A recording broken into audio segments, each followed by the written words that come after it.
kali ini saya akan menjelaskan terkait seputar teater. Apa sih pengertian teater?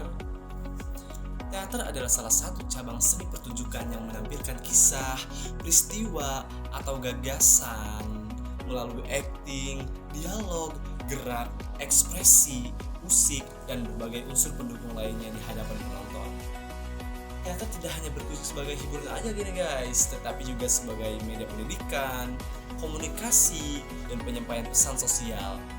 Dalam dunia pendidikan, pembelajaran teater merupakan proses belajar yang bertujuan mengembangkan kemampuan peserta didik dalam memahami, mengekspresikan, dan mempraktikkan seni pertunjukan. Melalui pembelajaran teater, siswa dapat belajar tentang kreativitas, kerjasama, disiplin, komunikasi, dan pengembangan karakter. Nah, di sini juga saya akan menjelaskan terkait teori pembelajaran dalam teater. Yang pertama itu ada teori konstruktivisme. Teori konstruktivisme itu menyatakan bahwa pengetahuan dibangun sendiri oleh peserta didik melalui pengalaman dan interaksi dengan lingkungan. Dalam pembelajaran teater, siswa tidak hanya menerima materi dan guru, tetapi juga aktif mencari, memahami, dan mempraktikkan pengetahuan melalui latihan, improvisasi, dan pementasan. Contoh penerapannya itu, yang pertama tuh ada siswa diminta membuat karakter tokoh sendiri, siswa melakukan improvisasi berdasarkan tema tertentu, siswa berdiskusi untuk menentukan konsep pementasan. Nah, menurut teori ini juga pengalaman langsung dalam bermain teater menjadi sumber utama pembelajaran. Yang kedua tuh ada teori humanistik. Teori humanistik menekankan pengembangan potensi diri nih guys, kreativitas, emosi, dan kepribadian peserta didik.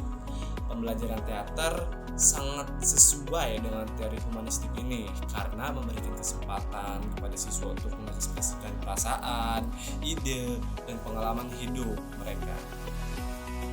Penerapan dalam teater, penerapannya tuh melatih kepercayaan diri saat tampil di depan umum, mengembangkan kemampuan berkomunikasi, meningkatkan kesadaran diri dan empati terhadap orang lain.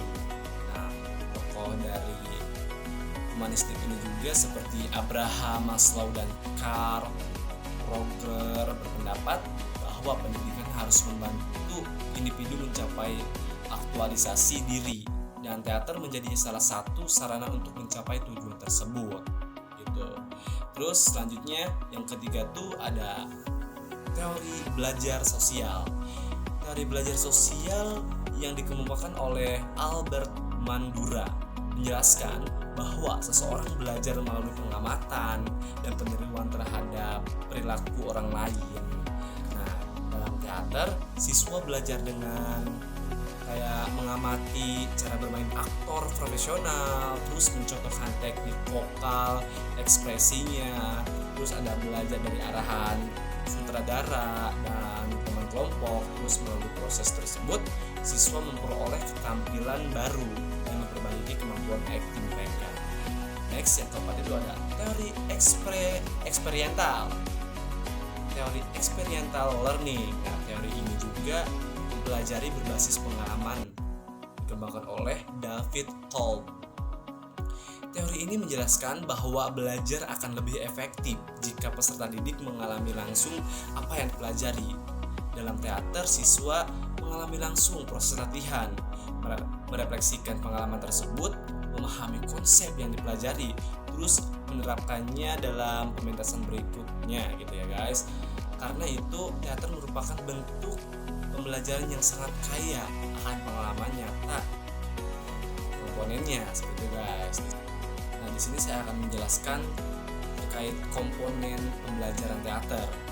Yang pertama itu ada olah tubuh. Jadi olah tubuh itu bertujuan untuk melatih kelenturan, keseimbangan, koordinasi gerak, dan ekspresi fisik main tersebut. Dan yang kedua tuh ada olah vokal. Olah vokal tuh melatih pernapasan, artikulasi, intonasi, dan volume suara agar dialog dapat disampaikan dengan secara jelas. Yang ketiga tuh ada olah rasa. tata rasa itu melatih kemampuan menghayati karakter dan emosi tokoh yang diperankan. Terus yang keempat tuh ada konsentrasi. Konsentrasi ini juga membantu pemain tetap fokus selama latihan dan pementasan yang berlangsung.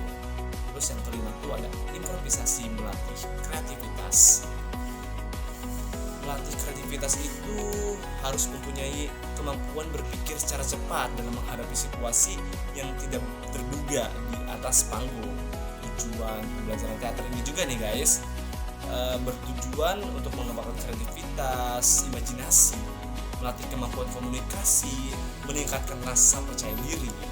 Terus ada menumbuhkan sikap disiplin dan tanggung jawab, mengembangkan kemampuan bekerja sama. Terus ada melatih kemampuan berpikir kritis dan pemecahan masalah, menanamkan nilai-nilai budaya juga dan moral, kayak gitu guys. Oke, di sini saya akan menyimpulkan materi pada kesempatan kali ini, guys. Jadi kesimpulannya, teater merupakan seni pertunjukan yang tidak hanya berfungsi sebagai hiburan, tetapi juga sebagai sarana pendidikan yang efektif. Pembelajaran teater dapat dijelaskan melalui berbagai teori pendidikan seperti konstruktivisme, humanistik, belajar sosial, dan experiential learning. Melalui pembelajaran teater, peserta didik dapat mengembangkan kreativitas, kemampuan komunikasi, kerjasama, serta karakter yang positif sehingga mendukung perkembangan diri secara menyeluruh. Oke, itu saja yang bisa sampaikan pada kesempatan kali ini. Kurang lebihnya mohon maaf. Terima kasih.